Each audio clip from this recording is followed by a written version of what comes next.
Hi, and welcome back to Your Health, Your Way. I'm Kurt, and today I have a very special guest from Telepathic TV, Mary Phelan. Mary is the co-host of the popular long-running TV show. That TV show can be found on Fairfax County Public Access and telepathictv.com, as well as YouTube. You are close to 1,000 episodes, and in your 15th year with Telepathic TV, Mary is also the host of 2 online radio shows, Inner Wisdom and The Three Muses. You're a well-known intuitive reader and medium, a spiritual empowerment coach, EFT practitioner and trainer, Seiki master teacher, and the author of Inner Wisdom cards, Spirit Animal cards, Chakra Affirmation cards, and Mary's Magical cards.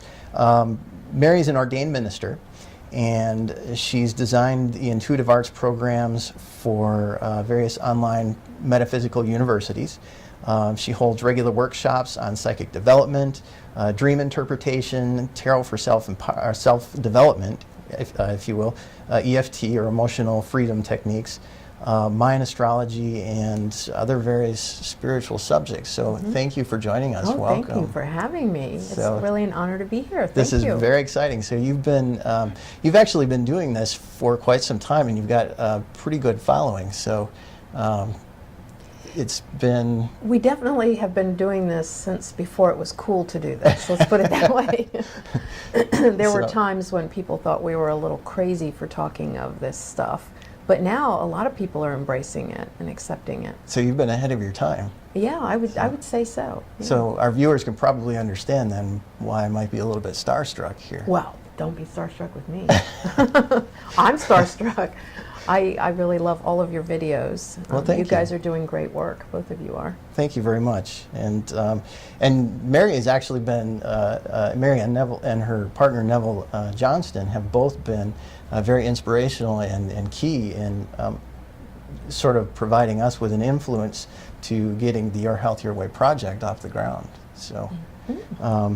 Now you've been really a profound resource for metaphysical, spiritual, and conscious subjects for most of your life. How did that come about? Well, you know, that's very interesting. I've thought about this most of my life. As a matter of fact, I've always been into this kind of thing. When I was a very small child, I was about probably 3 or 4 years old, and I was sitting in a sandbox. And I remember I was very small because my knee, was up, and kids kind of have the flat knees and all that. So I remember I was very little, and I was becoming aware of forgetting why I came here. And I had a momentary panic. I was like, oh no, I'm forgetting. I could feel that knowing being pulled out of my mind. Okay. And I knew that I had come here. I had a memory of sitting on the lap of this great consciousness, and they had these huge map books, and they would open up, and I would point, and they would open up another one, and eventually we were in this solar system, and I pointed to the planet Earth. They opened up that book, and then I pointed right to the DC area. That part is extremely clear to me, and I remember being the 5th child. I remember picking my hair color, my family, and then it all got whisked away. And I really feel that the only thing that separates me from other people is most people forget that experience. Okay. And no, you felt yourself sort of forgetting those experiences. How did you hang on to those memories? Was that a conscious thing to do, or? Well, I think that was the thing that really led me to seek, like, why am I remembering this and other people are not? Because I do feel confident that everybody is the same in that way. And the only thing that I can trace it to, when I was born, the umbilical cord was wrapped around my neck a number of times, and so when I was born completely blue. They had to resuscitate. Okay. And it wasn't until I was older that I made the connection, because I see people like Neville and other people that have had death experiences and how it transforms one. And it's true, just like the brain, if you were to take it out of the skull, it unfolds, it flowers, and you could never get it back inside. Same is true for your consciousness. And so if I get out of my consciousness, the earth consciousness, you can't really fit back in. So it could be from that original experience at birth. Okay. Very interesting. Okay. Now, I think that, what you're saying is that we're each born with an intuitive understanding of how and why we came into our current life. Mm-hmm. But we forget that. It goes away. Mm-hmm. Any considerations as to how that might happen or where it goes, why we forget those things? I would say I do have a lot of thoughts about that, just in my own exploration, and ultimately everything is subjective, but I would say I have focused on this good part of my life, which is approaching 60 years, but we don't, it's been a long time that I have been thinking of these things. It doesn't show. And, thank you for that. I feel that we come here because, this is what came to me during a math class in elementary school. The teacher was attempting to explain infinity. And so she showed a line and she said, picture this line going on and on forever. And I couldn't, and I realized that the brain couldn't conceptualize infinity. I mean, we can kind of get an idea. And then she was talking about lines on points on the line of infinity, and so I realized that this reality is like points on a line of infinity. We're taking a clip of something that has no end, no beginning, and contriving one in a way. In order to do that, you have to have a forgetfulness of the infinite, to have an understanding of the finite. So you have to come in with forgetfulness to operate in the playground of beginnings and endings. And if you think about it, our whole reality is sorted that way. I see. Do you see? Yes. So, really, in order for our brains to function, within our social structures, then we need to have a concept of we started somewhere, and we go along whatever path we go along, and we end somewhere. And then that includes the things that we do and the way we think. And the way that we educate our young people is really in the same thought space, right? Yes, exactly. And that doesn't just pertain to that, it pertains to everything. That is the fundamental foundation of this reality. Okay. It's like being in a room. This is the color of the room here. Everything can be tied to beginnings and endings. Every emotional pain we have, every emotional joy we have are tied to beginnings and endings. When in the vaster universe without those points on the line, it is just called change or transformation. I see. So being in this classroom where there is a door, an indoor and an outdoor, changes the rules of everything. And so I heard it described really well one time, that you can be very rich and say, I'm going to go experience poverty for 30 days. But if you remember being rich, you'll never have the experience. I see. So not that poverty is this reality, but there are certain principles here that we could never really fully experience if we were aware of our prior knowledge. Okay. Something like Siddhartha Gautama did, in fact, giving up his wealth and experiencing poverty. But sometimes, but sometimes even knowing that you ever had it or you could go back to it changes the experience a little. He was, as legend has it anyways, if there's truth to that, he was born a prince, and I suppose at any time he could have gone back to being what he was. Yes, that's and St. Francis as well was born a wealthy young merchant and chose poverty, but he probably could have gone back to that at some point. That's true. Okay. Yeah. Is there a way for us to begin remembering what we forgot, why we're here? I do, and I feel like everything in our life is really designed to leave clues for us. Every palm reading you have, a face reading, tarot card reading, or person you meet on the street or relationship you have are all leaving you clues as to who you really are. In a way, everything around you is a hologram attempting to lovingly get you to remember who you are and why you're here. And if we interpret it as the enemy, it makes it a very uncomfortable, sometimes terrible lifetime experience. It makes it a bad experience from our subjective view.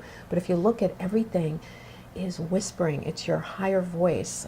Sometimes I think of there are only two things in the universe, the part of me that has forgotten right here, and the part of me that remembers everything. Okay. And that part speaks to me through my life, through the things that are going on in my life. Okay. And do you think that it speaks to you, I guess for lack of a better way to put it, through every mundane act that goes on, or is it through select areas that it speaks to you?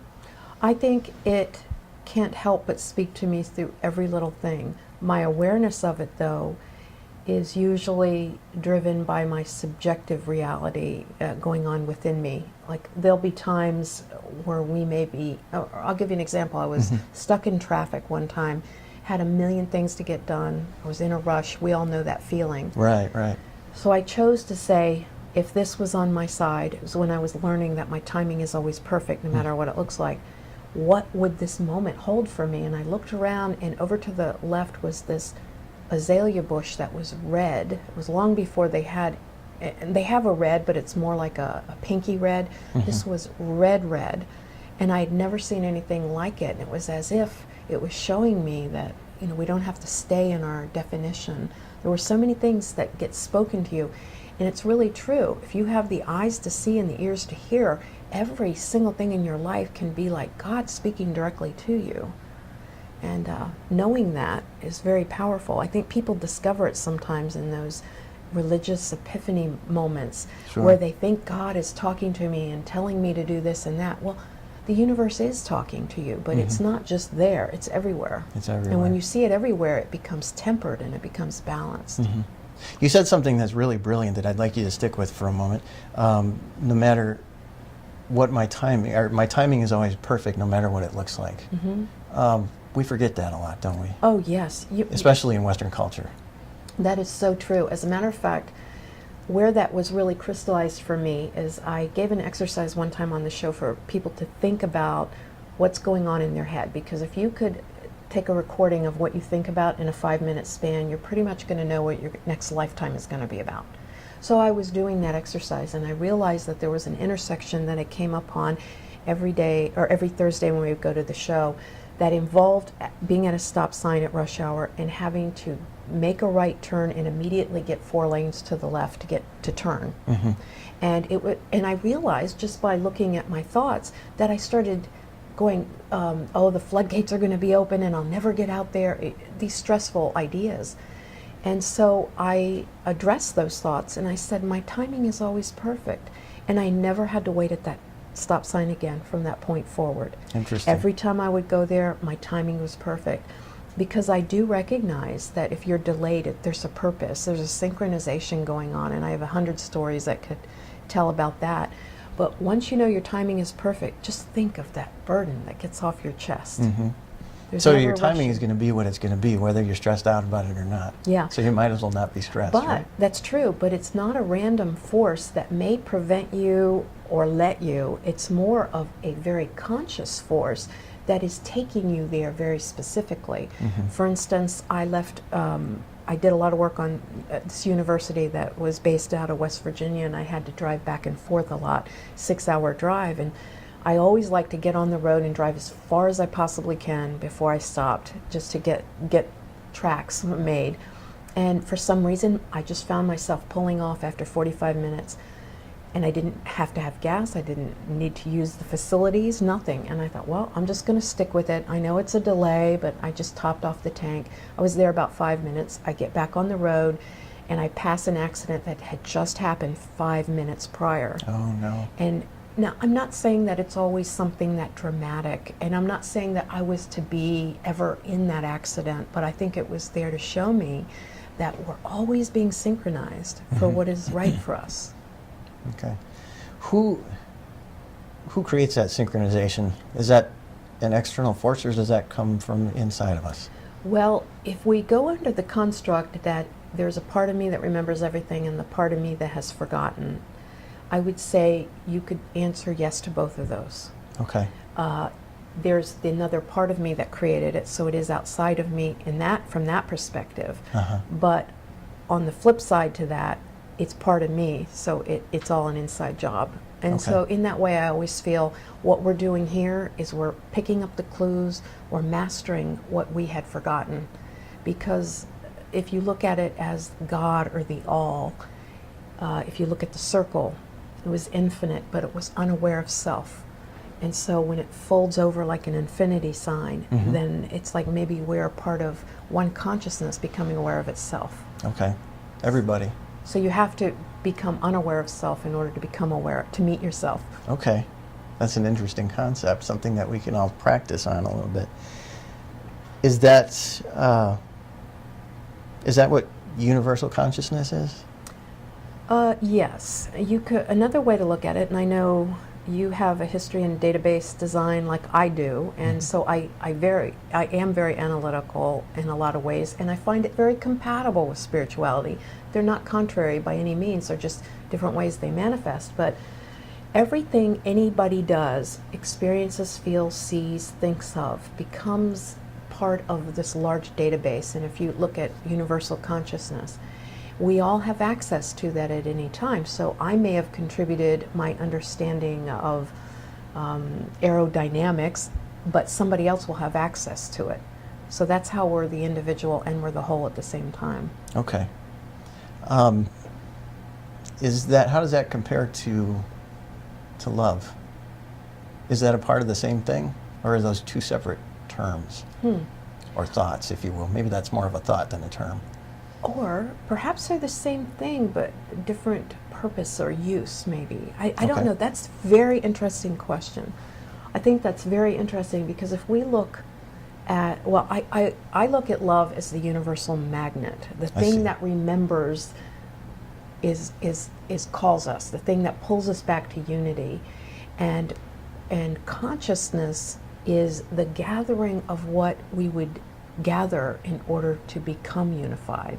Great. So maybe consciousness would be a tool of love. Okay. That might be one way. Very good. Okay. So this is the type of profound information and useful information that we can apply to our lives by following telepathic TV. And Lisa and I have been followers of telepathic TV for some years now, and we've really gained a lot of information, tons of resources out there about how to take the esoteric information that constructs the universe and brings us all together and apply it to your regular life.